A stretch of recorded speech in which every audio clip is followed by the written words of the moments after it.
মনের মধ্যে এমনই একটা বিষাদ এসে ঘিরে ধরেছে, খুব জোরে হাঁটতে পারছি না। পার্বত্য পথের পদচিহ্ন ধরে ধীরে ধীরে হাঁটতে লাগলাম। এখন আর পথের দুপাশের মনোরম দৃশ্য কোনো মতেই মনকে আকর্ষণ করছে না।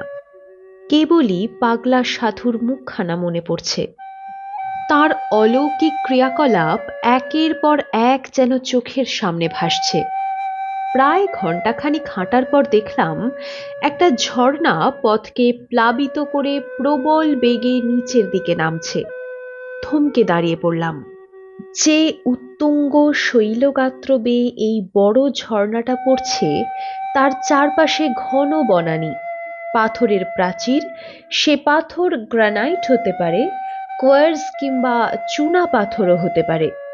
অমরকণ্টকে শুনেছিলাম সেখানের পর্বতগাত্রে যে পাথর তার থেকে দামি অ্যালুমিনিয়াম নিষ্কাশিত হয়।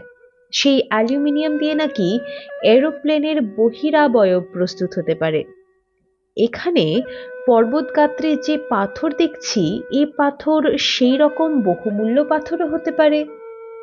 গবেষণায় কাজ নাই। আমি লাঠি ঠুকে ঠুকে ঝর্ণার উপল বিছানো পথটা অতি সাবধানে অতিক্রম করলাম। ঝর্ণার বিস্তৃতি বড় জোর 25-30 ফুট হতে পারে। ঝর্ণাটা পেরিয়ে চারদিকটা একবার ভালো করে দেখে নিলাম। যত দূর দৃষ্টি গেল দেখলাম ঝর্ণার ধারে ধারে অজস্র ল্যান্টেনা ক্যামেরা, ফুলের গাছ আর ফুল ফুটে আছে। আরো কিছু দূর এগোনোর পর এইবার দূর থেকে জলপতনের গর্জন শোনা গেল। বুঝলাম ধাবড়িকুণ্ডের সঠিক পথেই এগিয়ে চলেছি।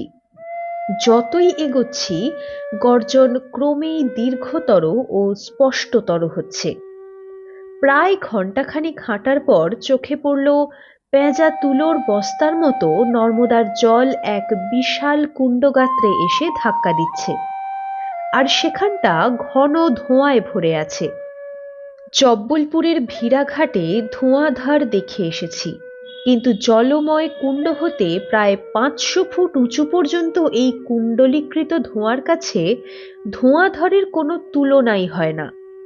নর্মদার বিস্তার এখানে অনেক অনেক বেশি। প্রায় 2500 ফুট উঁচু পর্বতগাত্র হতে একটা বিশাল জলপ্রপাত এমন প্রবল বেগে এসে পর্বতগাত্রে এমন ধাক্কা দিচ্ছে যে সেই প্রচণ্ড গতির প্রভাবে এখানে এক সুবিশাল কুণ্ড তৈরি হয়ে গেছে। এখানে যে জলপ্রপাত দেখলাম, এত বড় জলপ্রপাত নর্মদা তটে আর কোথাও দেখিনি। পূর্বেই মহাত্মা প্রলয় দাসজির কাছে শুনেছি এই কুণ্ড দৈত্যরাজ বলির পুত্র মহাশৈব বাণ রাজার যজ্ঞকুণ্ড। এখানে পাথর নর্মদার জলে প্রচণ্ড বেগে বিঘূর্ণিত হয়ে আপনা হতেই লিঙ্গকার হয়ে পড়ে। এখানকার লিঙ্গই আসল নর্মদেশ্বর বাণলিঙ্গ। পরবর্তীকালে এই যজ্ঞকুণ্ডের নাম ধাবড়িকুণ্ড নামে প্রসিদ্ধ হয়েছে, এবং এই কুণ্ডে যেসব শিবলিঙ্গের আবির্ভাব ঘটে তার অধিকাংশই দুগ্ধ ফেননিভ অমল ধবল, যেন প্রত্যেকটি স্ফটিক লিঙ্গ। সাদা শিবলিঙ্গ ছাড়াও অন্যান্য রঙেরও হাজার হাজার খাঁটি নর্মদেশ্বর লিঙ্গ এখানে পাওয়া যায়। কুণ্ডের কাছাকাছি গিয়ে দেখতে ইচ্ছা হলো, কিন্তু ঊর্ধ্বে উৎক্ষিপ্ত অজস্র জলকণার অবিশ্রান্ত ধারাবর্ষণে আমার সারা গা ভিজে যাচ্ছে। আমি বেশ কতকটা পিছিয়ে এসে, যেখানে জলকণা ছিটকে এসে পড়ছে না, এমন এক স্থানে একটা বড় পাথরের চাঙড়ের আড়ালে নিজের গাঁটরি ও ঝোলা প্রভৃতি রেখে কুণ্ডের কাছাকাছি গিয়ে সবকিছু নিজের চোখে দেখার সংকল্প করলাম। ভিজে যাই যাব, বেলা বোধ হয় 11টা বাজতে যাচ্ছে। সম্পূর্ণ ভিজে স্নান করে নিলেও কোনো ক্ষতি নাই। মনে মনে আমি এই ভেবে আমার মুখে চোখে মাথায় জলের ছিটাকে অগ্রাহ্য করে অতি সন্তর্পণে পা টিপে টিপে কুণ্ডের কাছাকাছি গিয়ে পৌঁছলাম।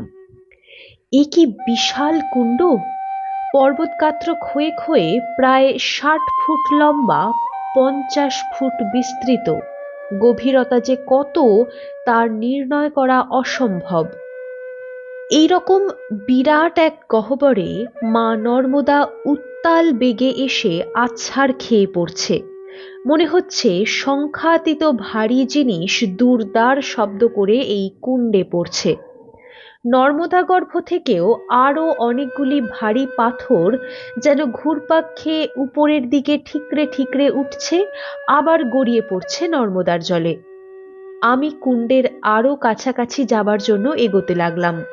স্তরে স্তরে নেমে গেছে পাথরের ধাপ, যেন পুকুরের শান বাঁধানো ঘাট। সম্পূর্ণ ভিজে গেছি। মনে হচ্ছে যেন অবগাহন স্নান করে এইমাত্র নর্মদা থেকে উঠেছি। কুণ্ডের কাছে গিয়ে একটা ধাপে গিয়ে বসে পড়লাম। এখানকার একটা বৈশিষ্ট্য লক্ষ্য করে অবাক হলাম যে অবিরত জলকণায় এ স্থান সিক্ত হলেও পাথরে বিন্দুমাত্র পিচ্ছিলতা নাই। কালো কুচকুচে পাথর এইমাত্র যেন কেউ ঘি দিয়ে ঘষে ঘষে মেজে গেছে। ঘিয়ে মাজলেও তো তাতে পিচ্ছিলতা থাকে, কিন্তু এখানকার পাথরে তাও নাই, অথচ অত্যন্ত মসৃণ। কুণ্ডের কাছে বসে দেখতে লাগলাম অজস্র তুষার ধবল শিবলিঙ্গ নর্মদার জলে সেই কুণ্ডের মধ্যে ভাসছে। জলের স্রোতে আবার কিছু কিছু পশ্চিম সমুদ্রগামিনী নর্মদা গর্ভে তলিয়ে যাচ্ছে। হঠাৎ কয়েকটি সাদা শিবলিঙ্গ জল থেকে ঠিকরে আমার আশেপাশে পড়ল। কুণ্ড গাত্রে ধাক্কা লেগে আবার গড়িয়ে জলে পড়ল। আমার মনে ভয় হলো, জলের তোড়ে যদি এইভাবে শিবলিঙ্গ ঠিকরে এসে আমার নাকে মুখে বুকে বা কপালে ঠোক্কর মারে, তাহলে তো বিষম কাণ্ড ঘটবে। আমি উপর দিকে আরো ৩ ধাপ পিছু হটে বসলাম। দু চোখ ভরে দেখতে লাগলাম শিবলিঙ্গের উৎক্ষেপ ও নর্তন লীলা। অকল্পনীয় এই দৃশ্য দেখে বলা বাহুল্য আমি অভিভূত হয়ে পড়লাম। মনে পড়ল বাবার কথা এবং কাশীর কামরূপ মঠাধীশ স্বামী ভোলানন্দ তীর্থের কথা।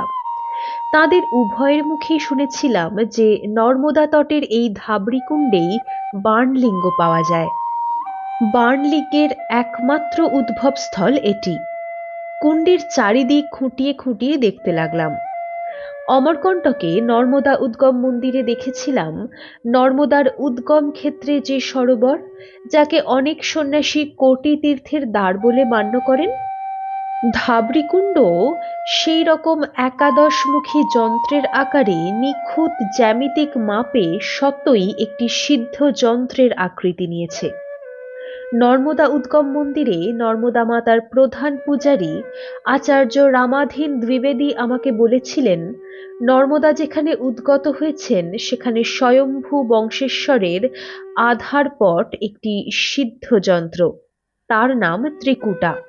ত্রিকুটা নামের তাৎপর্য ব্যাখ্যা করে তার প্রত্যক্ষ প্রমাণ হিসাবে তিনি আমাকে দেখিয়েছিলেন যে নর্মদা মন্দিরের পূর্ব দিক দিয়ে গায়ত্রী, পশ্চিম দিক দিয়ে সাবিত্রী নদী এসে নর্মদাতে মিলিত হয়েছে। নর্মদা, গায়ত্রী ও সাবিত্রী এই তিনের সঙ্গম হয়েছে বলেই ত্রিকুটা।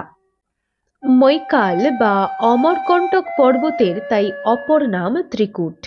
মহাকবি কালিদাস অমরকণ্টককে ত্রিকুট পর্বত নামেই অভিহিত করেছেন। যাই হোক, এখানে কিন্তু ত্রিধারার কোনো সঙ্গম চোখে পড়ল না। তবে কুণ্ডের আকৃতি যে একাদশ কোণ বিশিষ্ট তা একটু লক্ষ্য করলেই দেখা যায়। প্রায় ঘণ্টাখানিক হয়ে গেছে কুণ্ডের তীরে বসে বসে স্নানের বাড়া হয়ে গেছে অবিরত জলকণার ছিটায়। কুণ্ডের মধ্যে শিবলিঙ্গের যা তাণ্ডব লীলা চলছে তাতে কুণ্ডের জল হাতে নিয়ে তর্পণ করতে সাহস হলো না। অঞ্জলি পেতে জলের কণা ধরে কোনো মতে তর্পণের কাজ সেরে উঠে এলাম উপরে 3টে বেল গাছের পাশ দিয়ে। গাঁঠরি থেকে শুকনো আলখাল্লাদি বের করে মাথা মুছে বেশবাস বদলাচ্ছি, এমন সময় পেছন দিক থেকে কেউ গম্ভীর গলায় বলছেন শুনতে পেলাম, তুম কন হো, ইস ধাবড়ি কুণ্ড মে कैसे आ गए? চমকে ফিরে তাকিয়ে দেখতে পেলাম একজন জটাজুট ও দণ্ডী সন্ন্যাসী দাঁড়িয়ে আছেন, শান্ত সৌম্য মূর্তি, মৃদু হাসি মুখে। বললাম, मैं परिक्रमावासी हूं। তিনি বললেন, इस शरीर का नाम है अभयानंद आरण्य। मैं योगीराज एकलिंग स्वामी जी महाराज की सेवक हूँ। वर्षा में परिक्रमा करना निषिद्ध है, ठहरेंगे कहाँ? आमी बोल्लाम, इधर ही ठहरने का विचार है। नर्मदा माई की जो मौज होगा वही करना पड़ेगा। तिनी बोल्लेन, बहुत खुशी की बात है, इधर ठहरना ही अच्छा है। आप हमारे साथ में आइए, सब इंतजाम हो जाएगा। নীরবে তার সঙ্গে হাঁটতে লাগলাম ধাবড়িকুণ্ডেরই পাশ দিয়ে কিছুটা চড়াইয়ের পথে। প্রপাতের বিকট গর্জনে পাশাপাশি দুজন হাঁটলেও কারো কথা কেউ শুনতে পাচ্ছি না। প্রপাতের আশেপাশে নানা গাছের জঙ্গল। অভয়ানন্দ স্বামী অনেকগুলি গাছ আমাকে চিনিয়ে দিলেন। বেল গাছ ছাড়াও মেহরিন, ধাওয়া হরিতকি এবং রুদ্রাক্ষের গাছ অজস্র। হাঁটতে হাঁটতেই দেখতে পেলাম ধাবড়িকুণ্ড ছাড়াও এখানে আরো অনেক কুণ্ড আছে। এই সব কুণ্ডেও শিবলিঙ্গ ভাসছে। সাধুর সঙ্গে মিনিট 20 চড়াইয়ের পথে হাঁটার পরেই কতগুলি সারি সারি গুহা দেখতে পেলাম। সাধুই বললেন, इधर सब लोग गुफा में ही ठहरते हैं, आपके लिए भी एक छोटा सा गुफा मिल जाएगा। একটি বহু প্রাচীন একতলা পাথরের বাড়িও দেখতে পেলাম। সাধুকে জিজ্ঞাসা করে জানতে পারলাম এটি পাকশালা। প্রায় 15 জন সন্ন্যাসী এখানে বাস করছেন। সকলেই একলিঙ্গ স্বামীর শিষ্য। একলিঙ্গ স্বামী গত 5 বছর ধরে এখানেই সশিষ্যে বাস করছেন। আগে 40 বছর ধরে গিরনার পাহাড়ে ছিলেন। তাই অনেকে এনাকে গিরনারি বাবা নামেও অভিহিত করে থাকেন। এর গুহার সামনে নিয়ত একটা বাঘ পাহারা দিয়ে থাকে। তিনি বললেন, अभी आप खुद अपने आंखों से देखेंगे। আমি কোনো মন্তব্য করলাম না। তিনি আমাকে সঙ্গে নিয়ে একটি নির্দিষ্ট গুহার সামনে এসে বললেন, इस गुफा में आप बिराजिए, कोई तकलीफ नहीं होगी। তার সঙ্গে গুহার মধ্যে মাথা নুইয়ে ঢুকলাম। তিনি একে ছোটাসা গুফা বললেও আমি দেখলাম গুহার ভেতরটা বেশ প্রশস্ত। 2-3 জন লোক অবলীলাক্রমে এখানে শুয়ে বসে আরামেই থাকতে পারেন। অভয়ানন্দজির নির্দেশে গুহার মধ্যে আমার ঝোলাঝুলি গাঁটরি রেখে তাঁর সঙ্গেই বেরিয়ে এলাম। প্রত্যেকটি গুহারই মুখ নর্মদার দিকে। অন্যান্য গুহার মুখে গেরুয়া কাপড়ের পর্দা ঝুলছে। গাছের ডালে ডালে ঝুলছে গেরুয়া বস্ত্র এবং কৌপিন। সন্ন্যাসীরা কাপড় শুকোতে দিয়েছেন। অভয়ানন্দজি উচ্চ ঈশ্বরে হাঁক দিলেন, হারা নর্মদে। গুহার অভ্যন্তর হতে বেরিয়ে এলেন সন্ন্যাসীর দল, হারা নর্মদে বলতে বলতে। আমি তাদেরকে হারা নর্মদে বলে যুক্ত করে অভিবাদন ও দণ্ডবত জানালাম। একজন অপেক্ষাকৃত অল্প বয়সী সন্ন্যাসীকে উদ্দেশ্য করে অভয়ানন্দজি বললেন, হরি স্বামীজি, এক और नारायण आ गया, भोजन का प्रबंध होगा तो? তিনি উত্তর দিলেন, गुरुजी का अटूट भंडारा है, इधर कोई चीज की कमी है क्या? তিনি বললেন, अभी हम इनको गुरुजी के पास लेकर जाता हूं, अभी लौटेंगे। আমাকে সঙ্গে নিয়ে তিনি আরো উপর দিকে উঠতে লাগলেন। দূর থেকে দেখতে পেলাম প্রায় 40-50 ফুট উঁচুতে একটা গেরুয়া পতাকা পথ করে উঠছে। অনুমান করলাম এইখানেই একলিঙ্গ স্বামীর গুহা। পরিষ্কার পাহাড়ি পথ পেয়ে সারি সারি গাছপালার মধ্য দিয়ে পতাকার নিকটবর্তী হতেই পাহাড়ের গায়ে এক বিশাল গুহা মুখ চোখে পড়ল। কিন্তু গুহার দরজার কাছেই এক বিকট আকার বাঘকে শুয়ে থাকতে দেখেই আমার বুকের রক্ত যেন হিম হতে লাগলো। ভয়ে হাত পা অসাড়। ব্যাঘ্ররাজের কাছ হতে 10-12 ফুট দূরে দাঁড়িয়ে অভয়ানন্দ হাঁক পারলেন, হারা নর্মদে। বাঘটা উঠে দাঁড়িয়ে আমাদের দিকে তাকিয়ে গড় গড় শব্দে বিকট আওয়াজ করতে লাগলো। গুহার অভ্যন্তর হতেই একলিঙ্গ স্বামীর আওয়াজ শুনতে পেলাম, বেটা বটুকনাথ, শান্ত হো যাইয়ে, वो लोग अपना आदमी है, হারা নর্মদে। মহাত্মার কথায় বাঘটা শান্ত হয়ে পা ও লেজ গুটিয়ে বসে পড়ল। মহাত্মা গুহার বাইরে বেরিয়ে আসতেই অভয়ানন্দ ধুল্লব লুণ্ঠিত হয়ে প্রণাম করলেন। আমিও সাষ্টাঙ্গ দিলাম। প্রণাম করে উঠেই দেখলাম প্রায় 6.5 ফুট লম্বা শ্যামল কান্তি তেজোদ্দীপ্ত মূর্তি। চোখ দুটি অস্বাভাবিকভাবে উজ্জ্বল, সারা শরীরে আনন্দ ও লাবণ্য যেন উছলে পড়ছে। বিশাল জটাভার মাথা থেকে পা পর্যন্ত লুটিয়ে পড়েছে। তার দিকে তাকিয়ে অস্ফুট স্বরে বন্দনা করলাম। সৌম্য অবয়বে তব প্রীতি যেন ধরিয়াছে কায়া, সর্বাঙ্গে খড়িছে খান্তি, আঁখি পাতে প্রশান্তির ছায়া। তিনি বললেন, मैंने समझ लिया, सब प्राणियों का भाव पकड़ने के लिए हम लोगों का अंतर में बहुत पावरफुल एक ट्रांसमीटर है। भाषा कोई अंतराय नहीं हो सकती। तुमको देखकर हम बहुत खुश हैं। जीते रहो बेटा। अभयानंद, तुम अच्छी तरह से इनका देखभाल करना। पहले पहले 2-4 रोज आप, नहीं तो संविदानंद इनके साथ रहना। बच्चा है, देखिए इनको कोई तकलीफ ना होए। महात्मा प्रलय दास जी ने मुझे इंटरनल मैसेज भेजा। उन्होंने बताया ये लड़का उत्संगवदर नहीं, ऊर्ध्वमुख कुंभमिति है। हर नर्मदे।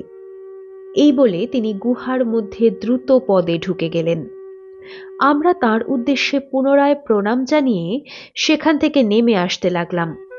একলিঙ্গ স্বামীর মুখে মহাত্মা প্রলয় দাসজির নাম শুনে আমি চমকে উঠেছিলাম। আমি তার কৃপার কথা ভেবে অভিভূত হলাম, তার উদ্দেশ্যে প্রণাম জানালাম। হঠাৎ অভয়ানন্দজি বলে উঠলেন, हम लोगों का यहाँ एक कट्टर नियम है, गुरुजी के पास अकेला कभी मत जाइए, वो खुद बुलाने से तभी हम लोग उनके पास जाते हैं। আমি মাথা নেড়ে তার কথায় সম্মতি জানালাম। সন্ন্যাসীদের গুহার কাছে নেমে এসে আমরা সবাই একসঙ্গে খেতে বসলাম। প্রত্যেকের পাতায় দেখলাম একটি করে আমলকি সেদ্ধ, 2খানি করে রুটি এবং পর্যাপ্ত ঘন দুধ। আচমন করে সন্ন্যাসীদের সঙ্গে কণ্ঠ মিলিয়ে আমিও বললাম, ওং ব্রহ্মার্পণং ব্রহ্মহবি ব্রহ্মাগ্নৌ ব্রহ্মণাহুতম ব্রহ্মৈব তেন গন্তব্যং ব্রহ্মকর্ম সমাধিনা। আহারান্তে অন্যান্য সন্ন্যাসীরা যে যার গুহায় গিয়ে ঢুকলেন। অভয়ানন্দজি জনৈক সন্ন্যাসীকে লক্ষ্য করে বললেন, संविदानंद जी, गुरुजी ने हुक्म दिया इनका अच्छी तरह से देखभाल करने का। 2-4 रोज इनके गुफा में आप, नहीं तो हम इनके साथ में लेटेंगे। অভয়ানন্দজির কথা শেষ হবার পূর্বেই সম্বিদানন্দজি তড়াক করে ঘুরে একলিঙ্গ স্বামীর গুহার দিকে মুখ করে মুসলমানরা যেমনভাবে কোনো মহামান্য ব্যক্তিকে কুর্নিশ করে থাকেন, সেইভাবে 3 বার মাথা ঝাঁকিয়ে ঝাঁকিয়ে বলে উঠলেন, শিরোধার্যম শিরোধার্যম শিরোধার্যম। অভয়ানন্দজির চিবুকটা নাড়িয়ে দিয়ে বলে উঠলেন, अरे भैया, हमारे लिए नर्मदा माई की गोद, गुफा का कोद, शमशान और मसान सभी बराबर है। आपका और गुरुजी का दृष्टि में ये लड़का है, लेकिन हम जानते हैं इनके लग्न में केतु है, मकर में मंगल और राहु भी तुंगी है। डर इनके कम से कम 1 योजन दूर में खड़ा होकर दंडवत करते हैं। এই বলে আমার দিকে তাকিয়ে হো হো করে হেসে উঠলেন। সাধুর মুখে আমার নির্ভুল রাশিচক্রের কথা শুনে তাৎক্ষণিক চমক লাগলেও আমি মোটেও আশ্চর্য হলাম না, কারণ যোগী মাত্রেই যোগ জ্যোতিষের গুহ্যতত্ত্বে পরাঙ্গম হয়ে থাকেন। ইনি যোগী হিসাবে কত বড় আমার তা জানা নাই, তবে ইনি যে দৈবজ্ঞ হিসাবে অতি উচ্চকোটির তা সহজেই ধারণা করতে পারলাম। যাই হোক, একে প্রথম দর্শনেই আমার খুব ভালো লাগলো। হাসি খুশি মানুষটি, সদাই আনন্দময়, রসালাপে সিদ্ধ। যোগী হলেই গোমরামুখ হতে হবে এমন কোনো বিধান আমাদের শাস্ত্রে আছে কিনা আমার জানা নাই। বয়স অনুমান করলাম 60 বা 65 হবে। সুগঠিত স্বাস্থ্য, গৌরকান্তি, মাথা জুড়ে টাক, শ্বেতশ্মশ্রু, ডান হাতের মণিবন্ধে শিখদের মতো একটা বালা। আমি তাকে হারা নর্মদে জানিয়ে নির্দিষ্ট গুহায় এসে ঢুকলাম। তখন বোধ হয় বেলা 2:30 হবে। আমি বিছানা পেতে বসে বসে নর্মদার শোভা দেখতে লাগলাম। যাদের গুহাবাসের অভিজ্ঞতা নাই তাদের অবগতির জন্য জানাই, গুহা অনেক আরামপ্রদ। বর্ষা, বাদল বা প্রাকৃতিক দুর্যোগে গুহা নিরাপদ। গুহাতে আলো বাতাসের কোনো অভাব অনুভব করা যায় না। চরম গ্রীষ্মে গুহার অভ্যন্তরভাগ শীতল থাকে, আবার শীতকালেও গুহার মধ্যে উষ্ণতা অনুভব করা যায়। আমি কম্বলে শুয়ে ঘুমিয়ে পড়লাম। ঘুম যখন ভাঙল তখন সন্ধ্যা হয়। আকাশ মেঘাচ্ছন্ন, মাঝে মাঝে বিদ্যুৎ ঝিলিক মারছে। কিছুক্ষণ পরেই ঝমঝম করে এক পশলা বৃষ্টি হয়ে গেল। ঘণ্টাখানিক পরে বৃষ্টি থেমে যাবার পরেই হরি ওং তৎসৎ হর নর্মদে বলতে বলতে সম্বিদানন্দজি গুহার মধ্যে এসে ঢুকলেন। তার ডান হাতে একটা টর্চ লাইট, বাঁ হাতে একটা কম্বল। আমি তাকে দেখে উঠে দাঁড়ালাম। আমাকে হাতের ইঙ্গিতে বসতে বলে গুহার মেঝেতে নিজের কম্বলটি পেতে বসলেন। তিনি বললেন, লেকিন ঘর ছেড়ে বেরিয়েছ, পাঁজি পুঁথি দিনক্ষণের কোনো হিসাব জানো কি?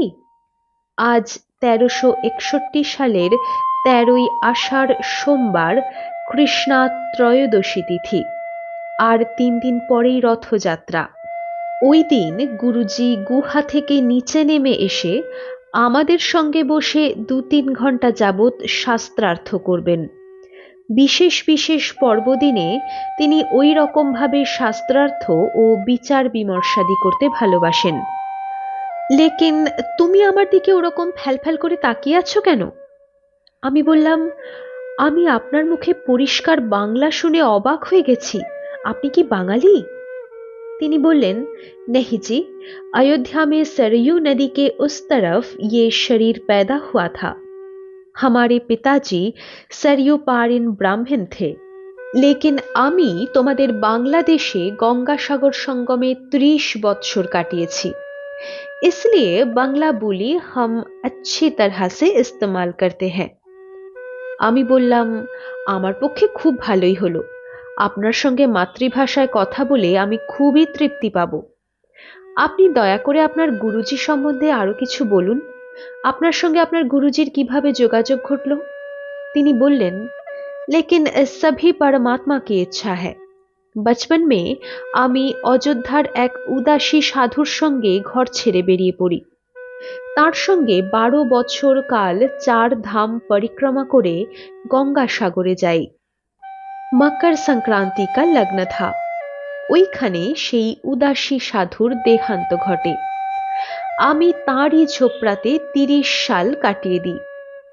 তারপর আবার বেরিয়ে পড়ি। ঘুরতে ঘুরতে গিরনার পাহাড়ে পৌঁছই জুনাগড়ে নেমে। সেইখানেই গুরুজির সঙ্গে আমার সাক্ষাৎ ঘটে। 40 বছর হয়ে গেল। সেই থেকে আমি গুরুজির চরণতলে পড়ে আছি। আমাদের গুরুজি মহাযোগী। দিনের পর দিন ইনি সমাধিমগ্ন থাকেন। আমাদের কারো কোনো প্রয়োজন থাকলে কিংবা কোনো বিষয়ে অনুমতি নিতে হলে আমরা কুর্নিশ করতে করতে মৃদুকণ্ঠে নিজেদের প্রার্থনা জানাই। তিনি সব জানতে পারেন। এ আমাদের সকলেরই নিত্য পরীক্ষিত সত্য। তার প্রয়োজন হলে তিনি ঘণ্টা বাজিয়ে ডাকেন, তখন তার কাছে কেবল অভয়ানন্দই যেতে পারেন। সেই রকমই তার হুকুম আছে। অমরকণ্টকের কাছে কবির চবুতরার জঙ্গলে, মুরিয়া মহারণ্যের মধ্যে এবং এখানে ওঙ্কারেশ্বরের ঝাড়িতে सीता माई के वन में ज्योतिष्मती नामे एक किस्म का लता है। সেই গাছ রাত্রে জ্যোতির্ময় হয়ে ওঠে। তার এমনই ভেষজ গুণ যে বিশেষ প্রক্রিয়ায় তার রসায়ন সেবন করলে শরীর জরা ব্যাধি হতে মুক্ত হয়।